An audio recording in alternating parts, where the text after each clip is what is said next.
Good morning. It is day 165 on the Pacific Crest Trail, and we set off pretty early today. We left at about 5:45 in the morning to try and get the 12:30 bus into Stehekin. So that is the mission for today. Need to average, I think, as long as we're going 2.5 miles an hour or above, we're chilling. The path is a little bit treacherous today. But the views are nice. Oh, they're just about to disappear behind bushes. That's fine. Yes, very bushy.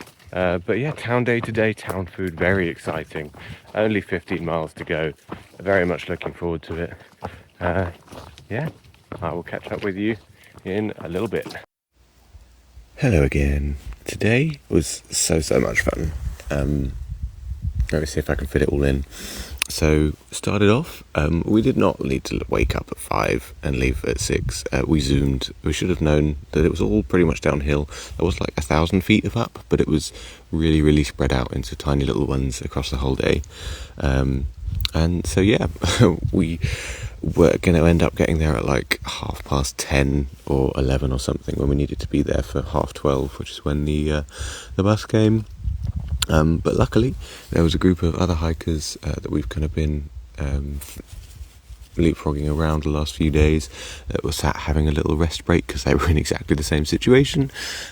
So we sat with them, had a lovely little chat for probably like half an hour or so, and we all set off together, which was really nice. And we'd seen like 3 or 4 other hikers pass, so again we knew the bubble was real. But yeah, we set off together, chatted for a little bit. We realised about halfway through, like between setting off and getting to the bus stop, that it makes it very difficult to pee when there is such a long line of people. But eventually everyone did manage to go pee at some point, which kind of spread out and broke up the line a little bit. But once that happened, we then continued to zoom and kind of got there with pretty much about an hour left to spare. And there was a cool gorge, I think, like a creek river underneath the bridge, where we looked down and saw loads of salmon just chilling about, which was really cool. Scales and birdsong had a little swim or a dip in the river. It was very cold, so I did not. I just kind of dipped my feet in. But Drippy came down as well, so had a little photo shoot with him, which was really cool. So nice little memories with him and them. And then we realised just how many hikers there were. I think, well, we filled up the bus, basically. I think there were about 2 or 3 free seats on the bus. So yeah, you can see from like the queues of people. And that's how many people got off the bus as well. So we are very much in a big old bubble. And there are times on the PCT where people go days without seeing people. I have not had this, but yeah, it's crazy. There are still so many people out here. But luckily we all got on. And the bus driver was very entertaining, had a lovely little tour on the way down, of even like stopping in various people's properties just to explain about like the locals' building techniques and like their apple orchards and stuff like that. So it was entertaining. I think some people got a little bit frustrated. There were some who just really wanted to get to the bakery, which is one of those famous bakeries on Far Out. But we did get to stop there, and it was very nice.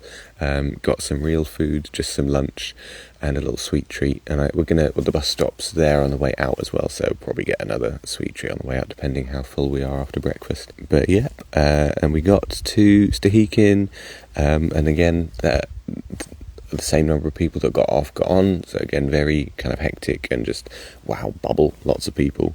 But there are quite a few people here that we weren't expecting to be, or it was fun getting to say congratulations in advance to people who are ahead of us and are going to finish, and we might get to see them if they go the same kind of pace as us as they come down from the terminus. So it is crazy. We're in the final stages now.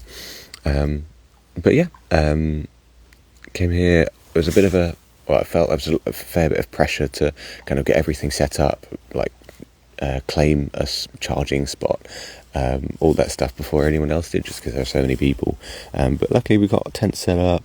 I managed to bag a charging port, got all of our food from the post office that we sent here from Trowel Lake, and I'd forgotten half the stuff I got myself, which is great because I think I'm looking forward to most of it.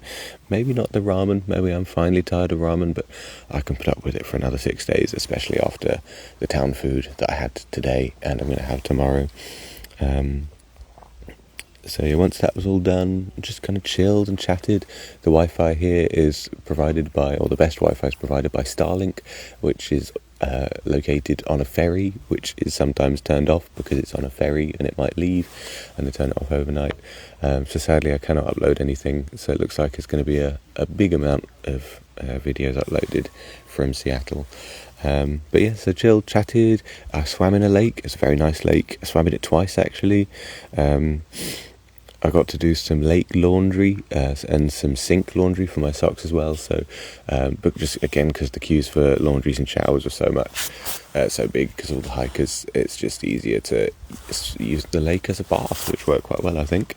And I finally got to cut my hair.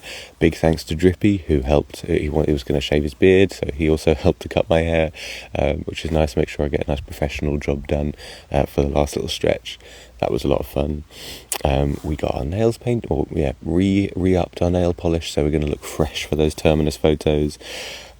We got some, everyone typically gets something to celebrate the Terminus with, whether it's like a little bottle of wine or alcohol or something. I don't drink, so I ended up getting mango juice, and we also got these tiny little kids glasses as just a little memorial or memorabilia type thing to make the photos look extra cool. So I'm very excited for the photo shoot and seeing what those turn out like. And then we had delicious food. The food here is maybe influenced by the hiker hunger, like it has been intense the last few days, but also it was just really good. I got like a chicken burger. It was very tasty. It's very much, I said it like 4 times how excited I am for breakfast tomorrow, so very much looking forward to that. And then after dinner, I think about like 8 o'clock, it was very dark, but we all went for a skinny dip, which I've never done that before, but it was very fun. So us and Taunton Drippy and Jinx, and then a few other hikers that I've kind of been around but don't know very well, so it's maybe about 10 of us in total. But yeah, very fun, kind of cool memory experience, very much enjoyed. And then we just kind of sat on the jetty, because it was, well, obviously colder than it was before, so we all shivered to get warm, sat on the jetty just chatting for a bit, and then headed to bed. I was glad that we'd found tent spots before, but I did feel a little bit bad because it's very much a tent city with all those hikers there. So I felt bad just kind of setting up my stuff or like getting into bed, rustling around with that many people around. But yeah, it's been such a fun day. Stehekin is a wonderful place. A little expensive, but it's like a town in the middle of nowhere in a very beautiful place with a beautiful lake. So I cannot complain. And we're nearly done, so it's very much a treat yourself kind of vibe in these last few days. But yeah, tomorrow we begin the actual journey to Canada. It feels like, I think I'm going to say that every single day for the next 6 days, or 4 days, because we're going to be there in 4 days, which is but yeah, this is the final stretch. We're actually going to be in Canada or at the border in 4 days. I'll see you tomorrow.